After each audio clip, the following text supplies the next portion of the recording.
You're gonna have to forgive me today if I sort of shudder periodically. I've got a very bad back. I've got sciatica. Thank you everybody on Twitter especially who sent me advice about sciatica. And I have a TENS machine here. If you've ever had one of these, I don't know, apparently it's meant to be doing lots of good, but every so often it changes the phase, and yeah, it's sort of little sharp ticks. Thank you very much. Welcome especially to Michael Roberts, who said that this was Reithian broadcasting. I was bringing Reithian values to YouTube to educate, entertain, and inform, which is very kind of you. But are you aware? Lord Reith was also, well, according to his daughter, he was a sort of terrible philanderer, and don't tell my wife that I'm Reithian.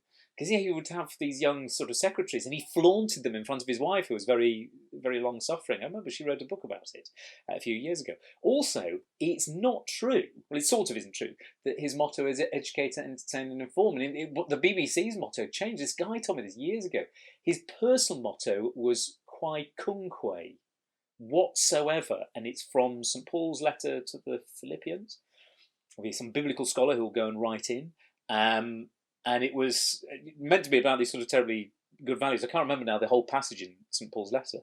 But yeah, his personal motto was Quae Cumque, and he changed the BBC's motto to Quae Cumque. Sorry, if you're not really into the BBC history, it's a slightly tedious detour, me levering in an anecdote. We are talking about Averys today, and a big hello to Mimi Avery, who's a great friend, who's a member of the family.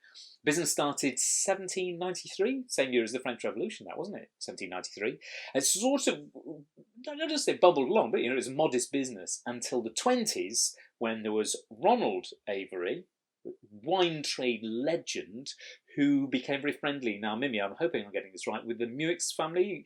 He brought Petrus across, and he was the first wine merchant to go to domains and select wine, rather than just sort of taking what agencies had and selling them on. So he would go to a champagne house like this. Now, this champagne house is, well, I've got the details down here, but whilst I pour myself a glass. It's, Christophe Roqueboiselle remembers his first trip as an export manager to Bristol in 1963, and he met Ronald Avery. And then Ronald was followed by John Avery, a legend in the wine trade, first person to bring New Zealand wine to the UK before New Zealand ever planted Sauvignon Blanc, and first person to import Grange, I think. Pretty right, sure that's right, isn't it, Mimi? Mimi's lovely. We do sort of charity bits together. I'm going to start with this. Now, this is Averys Special Cuvee Brut Non-Vintage Epernay, £29.99, pound for pound. I've had this before. It's the best value own label champagne, merchant's champagne in Britain. I'm going to say that. Gorgeous colour. Now, what makes it distinctive is this biscuity character. And you did sort of say why. So it's 30% Pinot Noir, 30% Meunier, 40% Chardonnay. So roughly third. And it was your grandfather, so Ronald, loved that Meunier, which is the members 30% of it, matured quickly and gives it extra richness. And it is true, Meunier does age quite quickly. It's overlooked his Meunier, particularly for wines like this. This is quite early in the day, because I have recorded this one beforehand. And it's really nice. I rather like drinking champagne at this time of day. For a brilliant quote about that, go and read Et in Arcadia Ego, the chapter in beginning of Brideshead Revisited, when I think it might even be Uncle Jasper's Great Remonstrance, and severe Uncle Jasper, cousin Jasper. Jasper visits Charles Ryder in his rooms, and Charles says rather loosely, "Would you like a glass of champagne? I'd quite like to have one at this time." And it's sort of like 11 o'clock or something. That detours into Evelyn Waugh now. Gorgeous, long, biscuity, lovely mouthfeel. And that's the magic of champagne. It was, Michael Schuster told me this. The distinction with champagne is the mouth-filling perfume. And it has this mouth-filling, lingering perfume and biscuity and richness, which makes it a really easier sort of drink. So you want that richness in wines you know, around this sort of price point. You want something that's got that breadth. Quite a good term. Now, interestingly, Mimi tells me, this is a top tip, well done Averys customers who do this, that a lot of regular customers buy Averys special cuvee and then store it at home for 6 to 12 months. Brilliant idea. That extra age in your own home will give it a whole new layer of richness. And it's one of those wines that you really should do this with. The total opposite to somebody this morning who got in touch and they said they bought 100 bottles of Touraine Sauvignon for a wedding this summer, and it's now going to be delayed until next year. And was the wine okay? I said, I'm really sorry, no. Touraine Sauvignon want to drink it bright and fresh and young. This, you actually do want to go and leave it, cool, dark place, and enjoy it 6 months later. A lot of people go and do that, you know, when it's deals and things. You go and put it under the bed or, I don't know, somewhere nice, cool, dark, consistent temperature. Really gorgeous stuff. I like it a lot. Now, there's a really lovely story that Mimi told me about Averys. So Averys based down in Bristol, but you can buy online. Very well-established wine merchant. And she told me the story about the discovery of a letter from Alfred Hitchcock. Now, I'm going to sort of check on my notes. So Alfred Hitchcock was struggling to go and buy really good wine in the United States. And so he went to Averys to go and get it. And I'll just sort of have the bit. So it had been sent in 1962 to Ronald Avery, Mimi's grandfather. And he was relatively well known because he had a really high-profile clientele. And in fact, so much so that in World War II, he was told to stop fighting with the Royal Signals and sell more wine to people in the US because it raised so much money. It's a brilliant story, this. And so Hitchcock had said to, it says Grampy here, to Ronald, could he come in and taste some Burgundy? But when he came, Ronald was tasting Bordeaux. So Hitchcock sort of said, well, perhaps I'll come another day. Now, it's a really big line. He said, can I come another day and bring a friend? Because I will be filming shortly with Ingrid. Wonder who that Ingrid could be. Anyway, apparently lunch with Ingrid Bergman never happened. Or was not known to go and happen. So yes, he was a famous customer. It's really brilliant. They've still got the letter. It's sort of framed. And Hitchcock had a series of TV shows called Alfred Hitchcock Presents, and there was one called A Bottle of Wine, wasn't there? If I remember rightly, my Hitchcock history, I won't give it away, but the drink is about a guy, and the setup is he invites this young architect to have a glass of wine with him. And young architect is trying to have an affair with his wife, the guy's wife, and they drink a Amontillado sherry. You do good Amontillado sherry. All I'll say is, if you are planning to have an affair with somebody's wife, and the cuckold, or the pre-cuckold, is slightly aware of this, don't have a glass of sherry with them. Bit of advice for you there for any cuckolding aspirants. That is a phrase I've never used before and hope never to use again. Wow, love this. Alsace is old school wine merchant stuff. So when I started out in the business a long time ago, I remember the first bottle of wine I ever sold as a sommelier was from Alsace, and it was to Maurice and Margaret Wright. Rest them, because they're impossibly elderly now. They were pretty elderly in 1988. I think it probably was.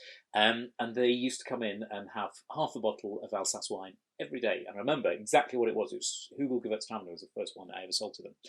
Gewürztraminer is quite big and floral, and it's a bit Marmitey in that sense.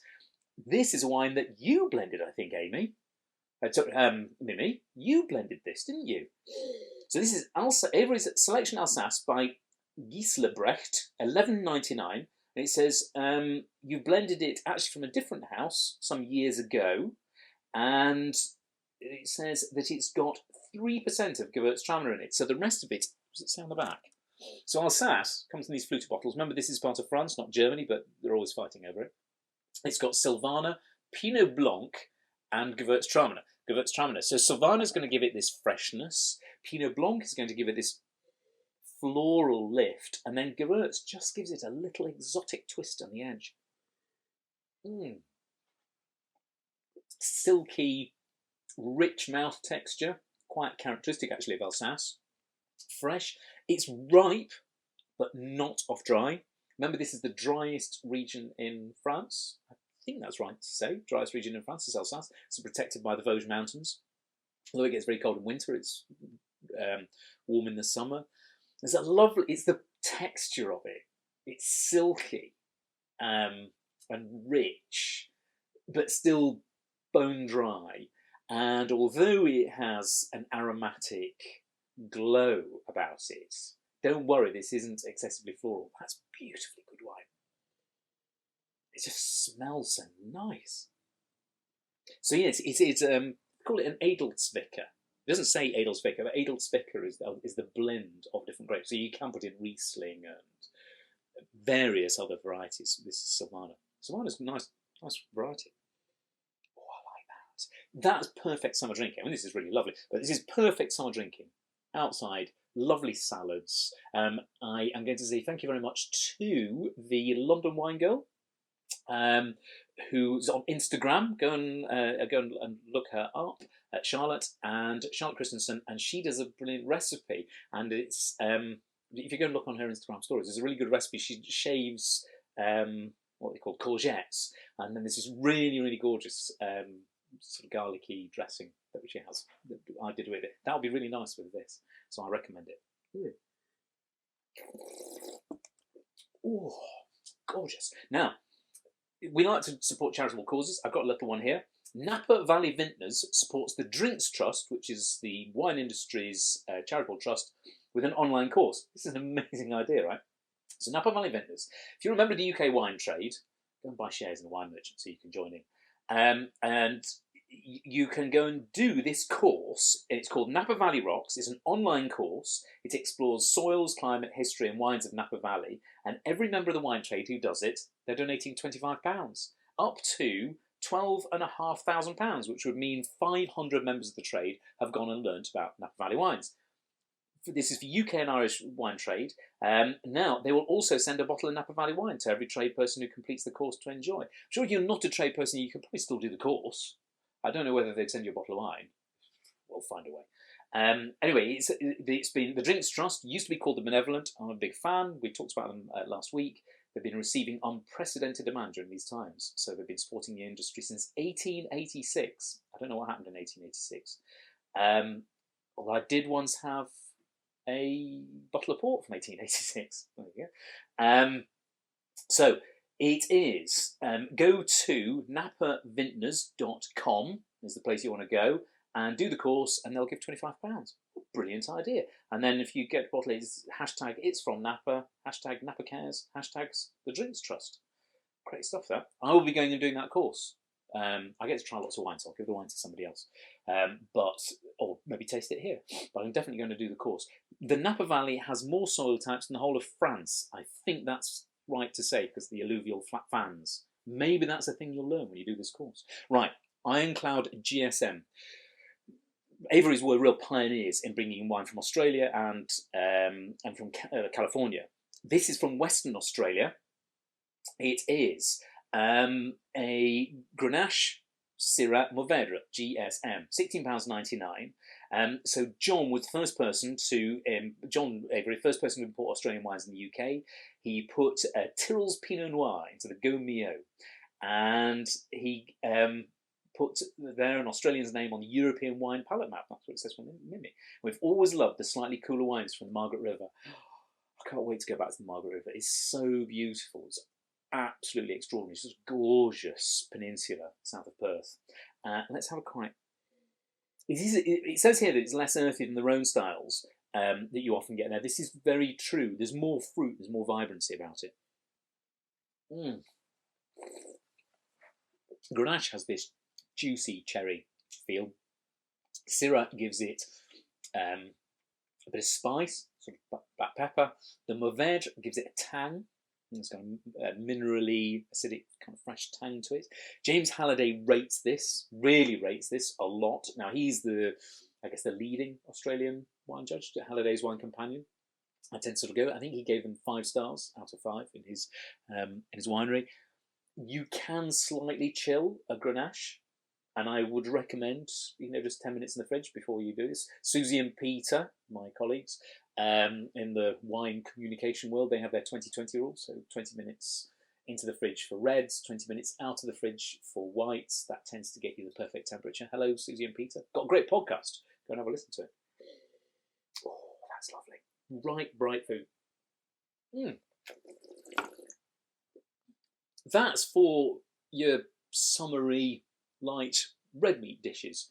We do a thing with kind of cubed lamb and pomegranate. You've got slightly Middle Eastern flavours. That spiciness works because Grenache is so pliable and plush. Beautiful wine. So that is £16.99. Great bottle of wine. That's a really lovely little lineup. Now I've got a couple of messages here. Happy birthday today to David and Darren Band. Now you're thinking, how come they've got the same birthday? It's because they're twins. Happy birthday, David and Darren. And Darren's got a bottle of Bollinger open right now, apparently. And it says here, he's watching with his children, Sophie and Cameron. Sophie and Cameron, right, I don't care how old you are, demand a glass of Bollinger. You must go and have it. And I can guarantee, Sophie and Cameron, you're going to like this, I can guarantee that there will be no bat urine in your Bollinger. Bollinger are going to hate me so much for saying this. Now, I once went to visit the bottling line, and it's slightly sort of complicated, but when you make champagne, you ferment it a second time in a bottle, and then you disgorge it. And what happens is it goes along a little sort of runway, and you put the cork in it.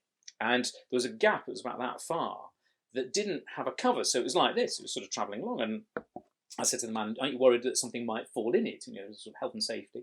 He said, it doesn't matter, because I think they kind of x-ray every bottle, and they're meticulous at Bollinger. And he sort of looks at me, and I said, but what about bat urine? And he looked slightly surprised, and I noticed that above they had this false double ceiling. And I said, well, you could get a family of bats up there, and they might be roosting, and then it could drip in. Apparently, within an hour, Bollinger had installed a bat urine screen on the top, so that it is now completely impossible for anything to get inside a bottle of Bollinger when it's there. I've got one behind me there. It was some Grand Année. It's probably the last bottle of Grand Année I'll ever be given by Bollinger after telling that story.